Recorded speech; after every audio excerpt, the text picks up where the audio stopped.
Morning everyone. हमने जीवन की मौलिक इकाई के भाग 1 और 2 में पूरे पाठ को समझ लिया था, उसका अध्ययन कर लिया था।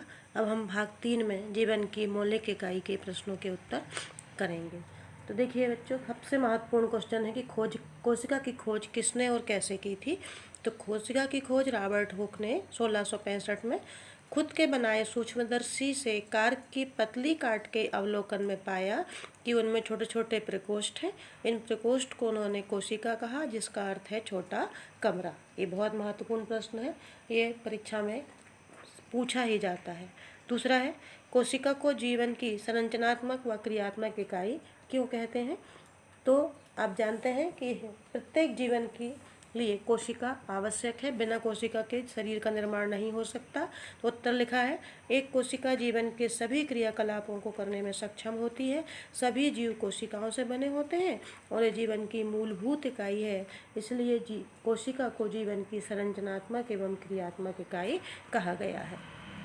अगला क्वेश्चन देखेंगे कि क्या आप निम्नलिखित तालिका में दी गई रिक्त स्थानों को भर सकते हैं, जिससे कि प्रोकैरियोटिक एवं यूकैरियोटिक कोशिकाओं में अंतर स्पष्ट हो सके। तो पहले में तो आकार दिया है, आकार प्राय छोटा 1 से 10 है म्यूक्रॉन, और इसका आकार है 5 से 100। केंद्र की क्षेत्र यहाँ खाली स्थान दिया है और यहाँ पर केंद्र की क्षेत्र में सुस्पष्ट जो चारों ओर से केंद्र की झिल्ली से घिरा होता है। तो अपन ए में भर देंगे। बहुत ही कम स्पष्ट होता है केंद्रक, क्योंकि इसमें केंद्रक झिल्ली नहीं होती और उसे केंद्रकाएँ कहते हैं। तीसरा में क्रोमोसोम 1, इसमें क्रोमोसोम 1 से अधिक। चौथे में झिल्ली युक्त कोशिका अंग अनुपस्थित होते हैं प्रोकैरियोटिक में, और यहाँ जो बी खाली स्थान भरना है वहाँ उत्तर हम लिखेंगे कि झिल्ली युक्त कोशिकांग उपस्थित होते हैं। अगला प्रश्न है कि क्या आप ऐसे 2 अंगकों के नाम बता सकते हो जिनमें अपना आनुवंशिक पदार्थ होता है। तो आप जानते हो, मैंने समझाते समय बताया था आपको कि माइटोकॉन्ड्रिया और प्लास्टिड ऐसे 2 अंग हैं जिनका अपना आनुवंशिक पदार्थ होता है, उनका डीएनए होता है और उनका राइबोसोम होता है। अगला, यदि किसी कोशिका का संगठन किसी भौतिक अथवा रासायनिक प्रभाव के कारण नष्ट हो जाता है तो क्या होगा। ये भी बहुत महत्वपूर्ण है। यदि किसी कोशिका का संगठन किसी भौतिक अथवा रासायनिक प्रभाव के कारण नष्ट हो जाता है तो कोशिका का अपशिष्ट निपटाने वाले तंत्र लाइसोसोम फट जाते हैं और एंजाइम अपनी ही कोशिकाओं को पाचित कर देते हैं, नष्ट कर देते हैं। वैसा ही क्वेश्चन एक और है, लाइसोसोम को आत्मघाती थैली क्यों कहते हैं। बहुत महत्वपूर्ण, आपसे पूछा ही जाता है। जब कोशिका क्षतिग्रस्त या मृत हो जाती है तो लाइसोसोम फट जाते हैं, जैसा कि ऊपर बताया आपको, और इसके पाचनकारी एंजाइम अपनी ही कोशिका को पाचित कर देते हैं। इसी कारण लाइसोसोम को कोशिका की आत्मघाती थैली कहते हैं। ये हमने पढ़ लिया। अब कोशिका के अंदर प्रोटीन का संश्लेषण कहाँ होता है। तो एक क्वेश्चन ऑब्जेक्ट में भी पूछते हैं कि कोशिका की प्रोटीन की फैक्ट्री किसे कहते हैं। तो इसका उत्तर है राइबोसोम, कि कोशिका के अंदर प्रोटीन का संश्लेषण राइबोसोम में होता है। अब ये बहुत महत्वपूर्ण, पादप कोशिका और जंतु कोशिका की तुलना करें तो पादप कोशिका में कोशिका भित्ति पाई जाती है, जंतु कोशिका में कोशिका भित्ति नहीं पाई जाती। पादप कोशिका में हरित लवक उपस्थित होता है, जंतु कोशिका में हरित लवक नहीं पाया जाता। पादप कोशिका में रसधानियाँ बड़ी होती हैं और इसमें रसधानियाँ छोटी होती हैं। आकार में प्राय जंतु कोशिका से बड़ी होती हैं, रिक्तिकाएँ नहीं, कोशिका बड़ी होती है और आकार में प्राय पादप कोशिका से छोटी होती है। पादप कोशिका में रिक्तिका बड़ी होती है और जंतु कोशिका में रिक्तिकाएँ छोटी होती। ये अगला क्वेश्चन देखिए, प्रोकैरियोटिक कोशिका और यूकैरियोटिक कोशिका में भिन्नता। तो पहले ही पढ़ा हमने कि आकार प्राय प्रोकैरियोटिक का छोटा होता है और यूकैरियोटिक का आकार प्रायः बड़ा होता है। प्रोकैरियोटिक कोशिकाओं में केंद्रक अनुपस्थित होता है और यूकैरियोटिक कोशिकाओं में केंद्रक वेल डेवलप्ड उपस्थित होता है। प्रोकैरियोटिक कोशिकाओं में एक क्रोमोसोम होता है और यूकैरियोटिक कोशिकाओं में 1 से अधिक क्रोमोसोम होते हैं। प्रोकैरियोटिक कोशिकाओं में झिल्ली युक्त कोशिका अंग अनुपस्थित होते नहीं पाए जाते और यूकैरियोटिक कोशिका में झिल्ली युक्त कोशिका अंग उपस्थित पाए जाते हैं। अगला क्वेश्चन है, यदि प्लाज्मा झिल्ली फट जाए अथवा टूट जाए तो क्या होगा। प्लाज्मा झिल्ली जो कोशिका को आकार प्रदान करती है और पदार्थों को अंदर से बाहर और बाहर से अंदर चयनात्मक पारगम्य झिल्ली होती, जैसा कि मैंने आपको समझाया था। तो यदि प्लाज्मा झिल्ली फट जाए अथवा टूट जाए तो कोशिकांग लाइसोसोम फट जाएंगे और लाइसोसोम अपनी ही कोशिका को पाचित कर लेगा और इस स्थिति में कोशिका जीवित नहीं रह पाएगी, नष्ट हो जाएगी। अब देखिए, यदि गाल्जी उपकरण ना हो तो कोशिका के जीवन में क्या होगा। बताया था मैंने, गाल्जी उपकरण ये कोशिका में बनने वाले पदार्थों की पैकिंग करता है। यदि गाल्जी उपकरण ना हो तो कोशिका का जीवन समाप्त हो जाएगा, क्योंकि लाइसोसोम का बनना बंद हो जाएगा तथा कोशिका का अपशिष्ट निपटान नहीं हो पाएगा। जो अपशिष्ट पदार्थ बन रहा है कोशिका में, आप जानते हो कि लाइसोसोम उनको क्या कर देता है, पाचित कर देता है। दूसरा है, एंडोप्लाज्मिक रेटिकुलम में निर्मित पदार्थ पैक नहीं हो पाएंगे और ना ही कोशिका के अंदर व बाहर जा पाएंगे। तीसरा, गाल्जी उपकरण के बिना पदार्थों का संचयन और रूपांतरण भी बंद हो जाएगा। तो यदि गाल्जी उपकरण ना हो तो कोशिका में क्या होगा, ये उत्तर आप समझ गए होंगे। अब देखिए, बहुत महत्वपूर्ण, कोशिका का कौन सा अंगक बिजली घर है और क्यों। ये ऑब्जेक्टिव में पूछते हैं, कोशिका का पावर हाउस किसे कहते हैं, और ये प्रश्न में भी आता है कि कोशिका का बिजली घर माइटोकॉन्ड्रिया है। माइटोकॉन्ड्रिया कोशिका का बिजली घर है, क्योंकि कोशिका के लिए आवश्यक विभिन्न रासायनिक क्रियाओं को करने के लिए माइटोकॉन्ड्रिया एटीपी के रूप में ऊर्जा प्रदान करते हैं। ATP adenosine triphosphate. तो फिर से, माइटोकॉन्ड्रिया कोशिका का बिजली घर है, क्योंकि कोशिका के लिए आवश्यक विभिन्न रासायनिक क्रियाओं को करने के लिए माइटोकॉन्ड्रिया एटीपी के रूप में ऊर्जा प्रदान करते हैं। अगला है, कोशिका झिल्ली को बनाने वाले लिपिड तथा प्रोटीन का संश्लेषण कहाँ होता है।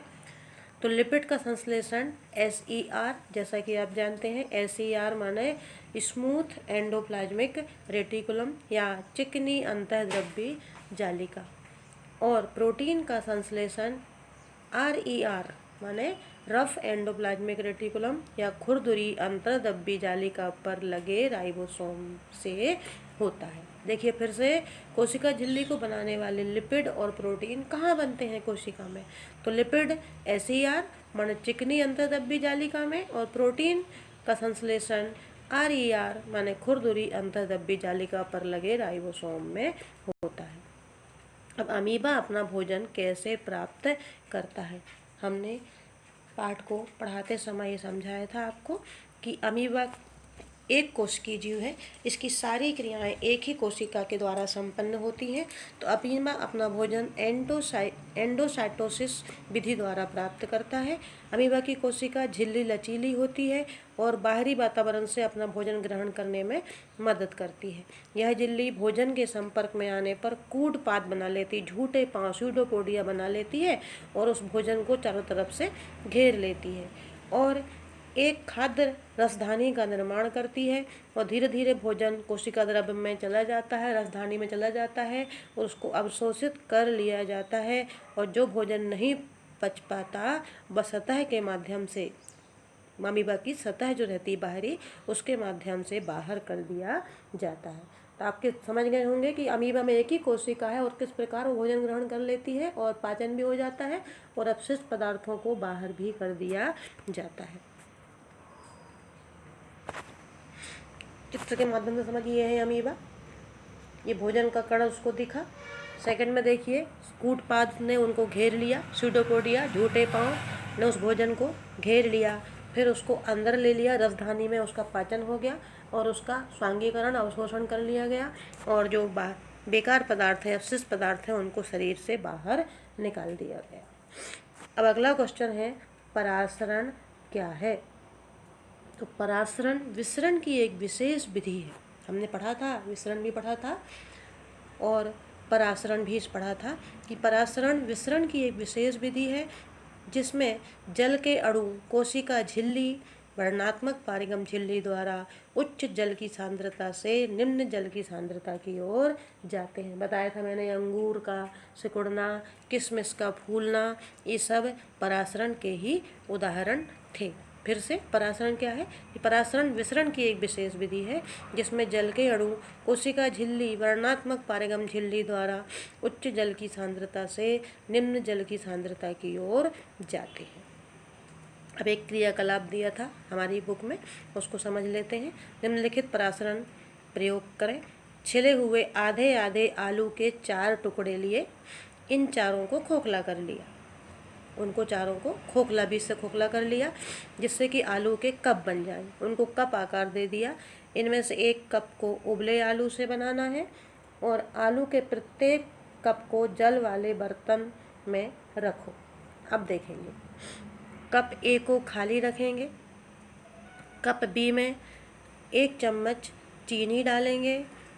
कप सी में 1 चम्मच नमक डालो तथा उबले आलू से बनाए गए कप डी में 1 चम्मच चीनी डालो। ध्यान से समझेंगे। हमने 4 आलू लिए, उनके 2-2 टुकड़े कर लिए, उनको बीच में से खोखला कर लिया और उनको एक कप का आकार प्रदान कर दिया। जो चौथा कप है आलू का, वो हमने उबले हुए आलू से बनाया है। तो कप ए को हमने खाली रखा, कुछ नहीं किया उसमें। कप बी में 1 चम्मच चीनी डाली। कप सी में 1 चम्मच नमक डाला और उबले हुए आलू से बनाए गए कप डी में 1 चम्मच हमने चीनी डाली। अब आलू के इन चारों कपों को 2 घंटे तक रखने के बाद उसका अवलोकन करेंगे और इन प्रश्नों के उत्तर देंगे।